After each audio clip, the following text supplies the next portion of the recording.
spend 3 years of your life pouring every ounce of sweat and caffeine into a game only to wake up and realize the company owning your engine just changed the rules of the game. That feeling of a potential rug pull is exactly why the conversation around game engines shifted so violently recently. It is not just about which software has the best lighting or the smoothest physics anymore. We are talking about digital sovereignty. For a long time, the industry giant known as Unity was the undisputed king of the hill, and for very good reason. If you want a stable job in the industry today, you learn that specific ecosystem.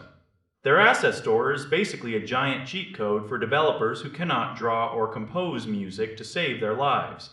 They have the best mobile tools on the planet, and they still dominate the charts on digital storefronts by a massive margin. But then came that infamous announcement about the per install fee back in 2023. Even though they eventually reversed course and tried to make amends, the damage to the relationship was deep and lasting. Developers realized they were building their entire futures on rented land that could be sold out from under them at any moment. That realization triggered a massive migration toward the alternatives. Look at the numbers because they are staggering. One specific open source engine, called Godot, went from a tiny 2% market share to over 12% in just a couple of years. That is an explosive shift in an industry that usually moves like a glacier. People are flocking to it because it is completely free under a very permissive license. If you know how to code in modern languages like C#, you can jump right in and feel at home almost immediately. Its tools for two-dimensional games are widely considered some of the best in the business right now.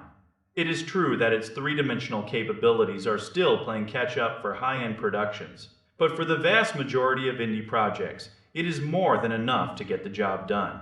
Then there is the high-performance dark horse in the race known as Defold. This engine is a beast when it comes to optimization. We are talking about web builds that are incredibly tiny. They can stay under 2 megabytes, which is almost unheard of in modern development, where file sizes are ballooning out of control. If you're targeting browsers or want a game that loads instantly on a mobile device, this is your secret weapon. Plus, they offer console export for free. That is a massive hurdle in other ecosystems where you often have to pay extra or jump through hoops to get your game on a television screen. The trade-off here is the community size. You will find fewer tutorials on video sites and fewer pre-made plugins to solve your problems. You also have to work with a scripting language called Lua, which does not always translate to other career paths as easily as the more common industry standards. This brings us back to the core issue of who actually owns your work.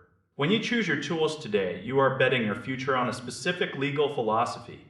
If you need the biggest ecosystem and the best career prospects, you stay with the industry giant. You accept the risk for the sake of the power it provides. If you want total peace of mind and a license that can never be taken away from you by a corporate board, the open source route is the clear winner. And if you are building something hyper-specific for the web or need to hit consoles without a massive budget, you look at the specialized, high-performance options that prioritize speed over everything else. The landscape has changed forever because developers are finally asking who really holds the keys to their dreams. It is a wild time to be a creator.